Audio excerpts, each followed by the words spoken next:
안녕하십니까. 8월 4일 월요일 말씀 묵상 함께 시작하겠습니다. 오늘도 말씀으로 하루를 시작하시는 귀한 성도님들의 가정과 생업 가운데 주님의 은혜가 충만하시기를 기도합니다. 오늘 본문은 창세기 30장 25절에서부터 34절까지 말씀이고요. 통독하신 말씀은 예레미야 4장에서부터 6장까지 말씀입니다. 오늘 말씀에는 야곱과 라반이 거래를 하는 모습을 볼 수 있는데요. 이걸 통해서 결국 우리가 복을 받는 것은 사람이 아니라 세상이 아니라 하나님으로부터 받는다는 것을 확인하는 시간이 되었으면 좋겠습니다. 그럼 먼저 말씀을 보시겠습니다. 라헬이 요셉을 낳았을 때 야곱이 라반에게 이르되 나를 보내어 내 고향 나의 땅으로 가게 하시되 내가 외삼촌에게서 일하고 얻은 처자를 내게 주시어 나로 가게 하소서. 내가 외삼촌에게 한 일은 외삼촌이 아시나이다. 라반이 그에게 이르되 여호와께서 너로 말미암아 내게 복 주신 줄 내가 깨달았노니 내가 나를 사랑스럽게 여기거든 그대로 있으라. 내 품삯을 정하라. 내가 그것을 주리라. 내가 어떻게 외삼촌을 섬겼는지 어떻게 외삼촌의 가축을 쳤는지 외삼촌이 아시나이다. 내가 오기 전에는 외삼촌의 소유가 적더니 번성하여 때를 이루었으니 내 발이 이르는 곳마다 여호와께서 외삼촌에게 복을 주셨나이다. 그러나 나는 언제나 내 집을 세우리이까. 내가 무엇으로 내게 주랴? 외삼촌께서 내게 아무것도 주시지 않아도 나를 위하여 이 일을 행하시면 내가 다시 외삼촌의 양떼를 먹이고 지키리이다. 오늘 내가 외삼촌의 양떼에 두루 다니며 그 양 중에 아롱진 것과 점 있는 것과 검은 것을 가려내며 또 염소 중에 점 있는 것과 아롱진 것을 가려내리니 이 같은 것이 내 품삯이 되리이다. 후일에 외삼촌께서 오셔서 내 품삯을 조사하실 때 나의 의의가 내 대답이 되리이다. 내게 혹시 염소 중 아롱지지 아니한 것이나 점이 없는 것이나 양 중에 검지 아니한 것이 있거든 다 도둑질한 것으로 인정하소서. 내가 내 말대로 하리라. 사실은 날마다 솟는 샘물에서는 33절까지인데 34절이 아주 짧잖아요. 그리고 이 짧은 한 절이 은근히 설명하기에 중요한 구절이어서 34절까지로 잡았습니다. 이제 모세는 야곱이 두 번째 7년을 마무리한 후에 어떤 일이 있었던가에 대해서 기록하기 시작합니다. 하나님은 야곱이 14년에 걸쳐서 그 죗값을 치르게 하셨어요. 이제는 자기를 속인 라반을 기반으로 부자가 되게 하실 차례입니다. 오늘과 내일 본문에는 라반이 계속 야곱을 이용하려고 하고 있지만 야곱은 오히려 그런 라반을 통해서 부자가 되는 그런 이야기가 기록되어 있거든요. 결국 하나님께서는 거짓을 행하는 자들에게는 그 값을 치르게 하십니다. 야곱이 거짓을 행했기 때문에 라반의 집에서 값을 치르고 라반이 또 야곱에게 거짓을 행했기 때문에 그 값을 치르게 하시는 거예요. 그리고 자기 백성에게는 죗값을 치르게는 하시지만 결국은 다시 일어설 수 있는 재기의 기회를 주시는 것도 사실이죠. 결국 모든 것은 다 하나님으로부터 나온다. 그 메시지가 계속 이어질 텐데요. 자, 라헬이 요셉을 낳았을 때가 되었습니다. 그때에 야곱이 라반에게 이르되 나를 보내어 내 고향 나의 땅으로 가게 하시되, 그러니까 야곱이 라반의 집에 온 지 14년 되는 때에 요셉이 태어났구나 하는 것을 알 수가 있죠. 그런데 내가 외삼촌에게 일하고 얻은 처자를 내게 주시오. 야곱이 가질 수 있는 것은 처자밖에 없는 거예요. 두 명의 아내와 그 시녀 둘과 그리고 그 아내와 시녀들이 낳아준 아들들, 그것만을 소유하고 있는 겁니다. 물론 아들이 11명이나 되니까 조금만 있으면 이 야곱은 일어설 수 있을 것 같습니다. 하지만 지금 당장으로서는 아내와 아들들밖에 없는 것이죠. 그런 상황에서 나는 더 이상 외삼촌하고는 일 안 하겠다, 그 이야기 아닙니까? 내가 외삼촌에게 한 일은 외삼촌이 아시나이다. 굉장히 열성을 다해서 일했다는 것을 볼 수가 있죠. 라반이 그에게 이르되 여호와께서 너로 말미암아 내게 복 주신 줄을 내가 깨달았노니. 라반이 보기에도 야곱을 통해서 하나님의 복을 자기가 받았다고 말할 수밖에 없는 거예요. 그 정도로 야곱이 굉장히 일을 잘했다고도 할 수 있고 야곱을 통해서 하나님이 복을 주셨다고도 할 수 있죠. 그래서 네가 나를 사랑스럽게 여기거든 그대로 있으라 이렇게 되어 있는데 네가 나에게 호의를 베풀어 주어서 그대로 있어 줬으면 좋겠다라고 이야기를 합니다. 제가 쓰진 않았습니다만은 여기서도 히브리어의 나, 제발, 영어의 please 그에 해당하는 단어가 있어요. 그러면서 또 이르되 네 품삯을 정하라 내가 그것을 주리라. 라반의 입장에서는 야곱처럼 일 잘하는 일꾼을 잃어버리고 싶지 않았던 것이죠. 어떻게든 야곱을 자기 아래에 두고 싶어 했던 겁니다. 그러니까 품삯을 줄 테니까 계속 내 집에서 일을 해라고 이야기를 합니다. 근데 품삯을 정하라 이 말 자체가 너는 내 밑에 있는 품꾼이다. 내 조카가 아니고 계속해서 야곱은 라반을 외삼촌이라고 부르거든요. 그런데도 불구하고 라반은 품삯을 정하라고 하잖아요. 결국 야곱을 일 잘하는 품꾼 그 이상으로는 생각하지 않는 겁니다. 야곱이 그에게 이르되 내가 어떻게 외삼촌을 섬겼는지 어떻게 외삼촌의 가축을 쳤는지 외삼촌이 아시나이다. 내가 오기 전에는 외삼촌의 소유가 적더니 번성하여 때를 이루었으니 내 발이 이르는 곳마다 여호와께서 외삼촌에게 복을 주셨나이다. 그러나 나는 언제나 내 집을 세우리까. 자, 앞에서 한 이야기와 비슷한 이야기를 다시 한번 하고 있죠. 이렇게 같은 내용이 두 번 반복된다는 것은 증거가 있는 확실한 사실이다. 그 말입니다. 지금 야곱은 거짓말을 하고 있는 게 아닌 거예요. 정말 야곱은 라반의 집에서 열심히 일했고 야곱 덕분에 라반은 큰 복을 받아서 번성하게 됐습니다. 그러나 라반은 야곱의 집을 세울 수 있도록 해주지 않았어요. 이거는 야곱이 착취를 당하고 있었다는 것을 암시적으로 표현해 주는 겁니다. 사실 따지고 보면 야곱이 처음 라반에게 약속한 기간은 7년 아닙니까? 라헬 달라고 했다고요. 그런데 자기를 속여가지고 7년을 더하게 했으니 7년 동안을 착취한 거죠. 모세가 이 이야기를 해주고 있고 이스라엘 백성들이 자기 조상 야곱의 이야기를 듣고 있다는 상황을 생각해 보면요. 이 라반이 애굽과 그 왕 바로를 생각나게 하는 존재죠. 애굽은 원래부터 좀 크고 번성한 나라이긴 했지만 요셉이 그들 가운데 들어감으로 말미암아 애굽이 그야말로 엄청나게 큰 강력한 나라가 된 거 아닙니까?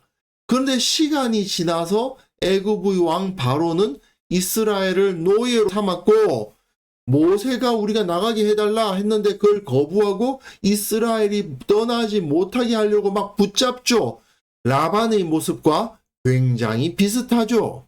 그런데 결국 이스라엘은 그 애굽에서 애굽의 보화를 가지고 나올 수 있었는데 그 모습이 바로 야곱의 모습이죠. 그러니까 야곱과 이스라엘이 지금 매우 비슷하게 일맥상통한 모습을 보이고 있다. 그걸 인식하시면서 계속 읽어가시면 좋겠습니다.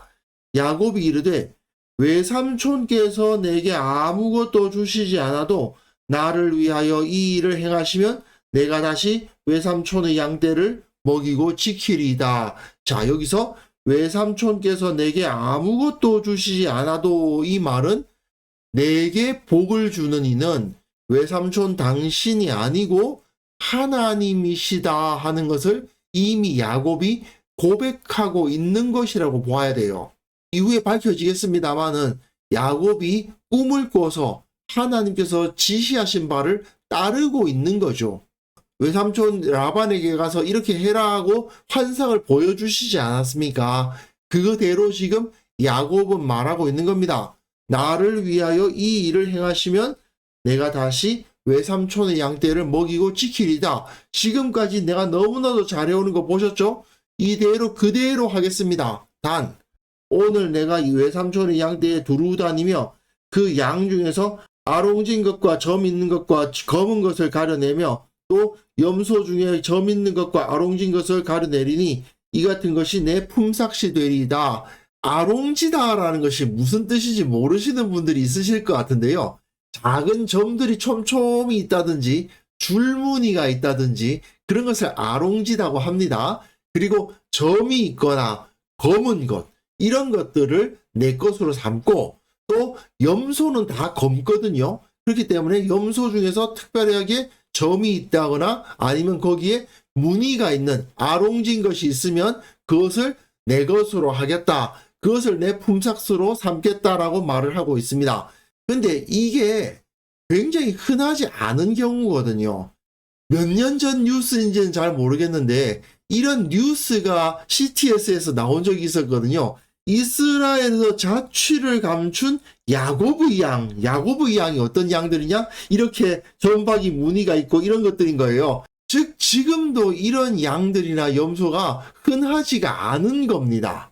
게다가 이후의 본문을 보면 라반이 그 흰 양과 검은 염소만 야곱에게 남겨놓고 이렇게 얼룩무늬 있는 것들은 다 빼가지고 자기 아들들에게 맡기고 사흘 길을 띄웠다고 되어 있단 말입니다.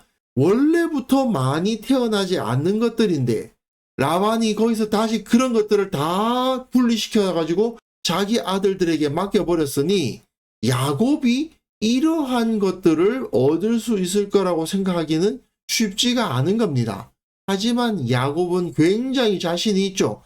후일에 외삼촌께서 오셔서 내 품삯을 조사하실 때에 나의 의가 내 대답이 되리이다. 나의 의, 나는 의롭다는 말이죠.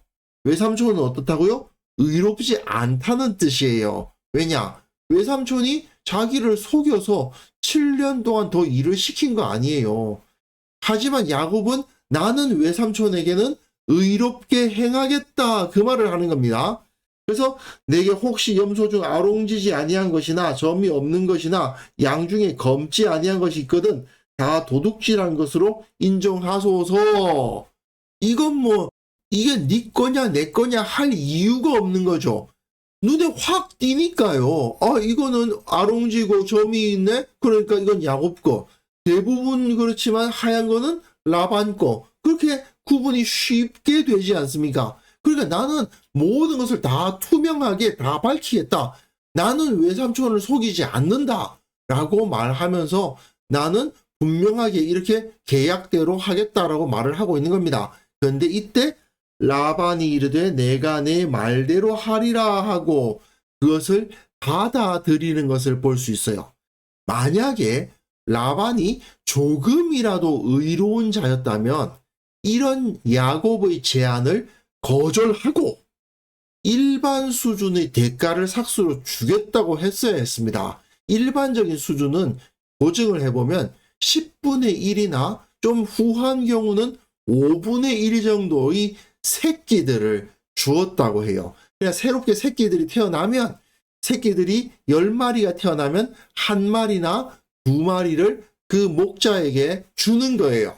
그것이 일반적인 수준의 삭시인데 라반이 의로웠다면 당연히 그렇게 하겠다고 해야 됩니다. 야곱에게 야 잠깐만 점 있는 거 그거 많이 안 생겨. 너도 삭스를 제대로 받아야지. 어떻게 거의 태어나지도 않는 것을 삭수로 주겠느냐. 내가 5분의 1을 주겠다. 이렇게 말을 했어야 된다는 거죠. 만약에 라반이 그렇게 했다면 어땠을까요? 하나님께서 야곱에게 복을 주시기 위해서라도 라반에게 복을 주시지 않을 수가 없지 않습니까?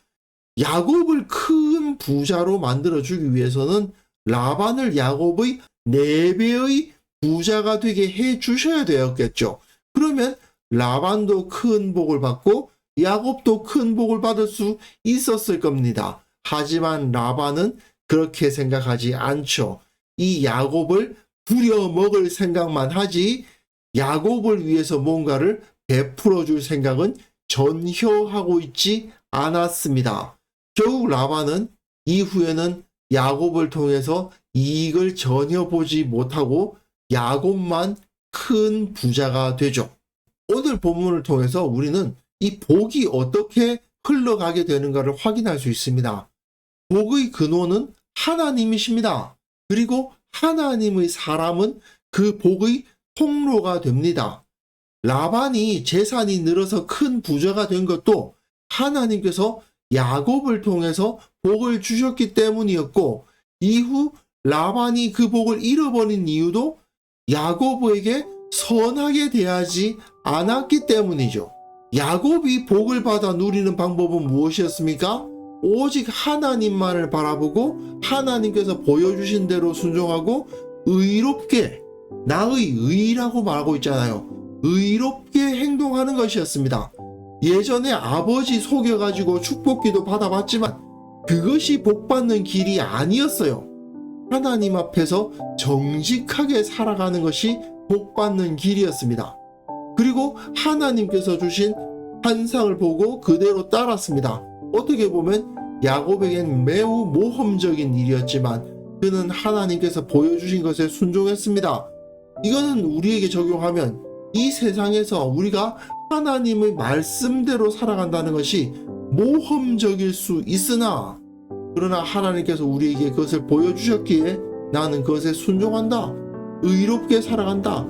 다른 사람들은 다 거짓말을 하지만 나는 거짓말을 하지 않고, 다른 사람들은 다 부당한 이득을 취하지만 나는 그러한 부당한 이익을 취하지 않겠다라고 고백하는 것, 그것이 바로 하나님으로부터 복을 받아 누리는 길이죠.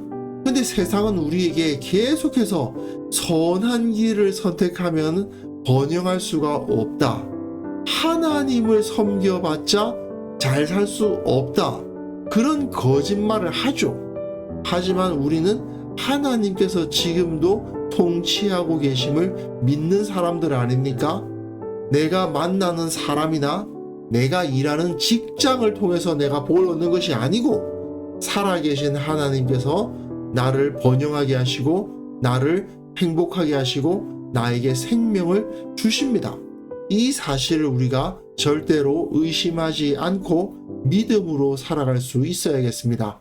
그래서 이 시간 함께 기도하실 때에는요, 하나님 앞에서 정직하고 바르게 살아가게 하옵소서. 참으로 그렇게 정직하고 바르게 살았더니 하나님께서 복을 부어주셨다라고 간증할 수 있게 하옵소서. 함께 기도하는 시간 가졌으면 합니다.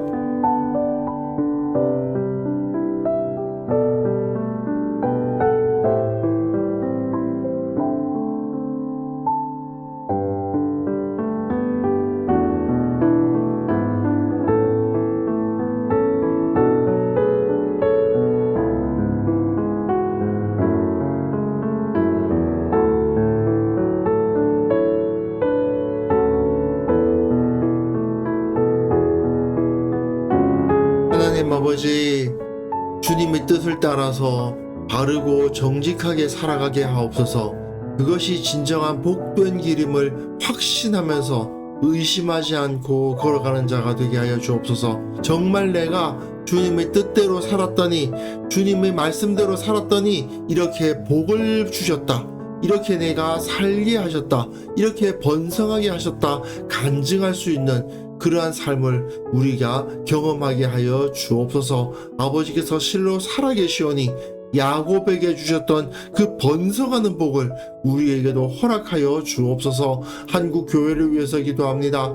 하나님의 방법을 사용해서 하나님의 뜻대로 살아갔더니 세상 사람들의 모범이 되고 세상 사람들이 우리를 부러워하는 그러한 역사를 일으키는 한국 교회가 될 수 있도록 주께서 이 교회 위에 복에 복을 더하여 주옵소서. 오늘 하루 살아가는 그 모든 삶 가운데에서 하나님께 순종하기를 두려워하지 않도록 도와주시고, 참으로 주님께서 보여주신 정직한 길을 걸어감으로 말미암아 더 큰 복을 받고 더 형통하게 되고 더 자유롭게 되고 더욱더 기쁨이 충만한 그러한 하루가 될 수 있도록 주께서 은혜 내려주시기를 원하옵고 예수님의 이름으로 기도합니다.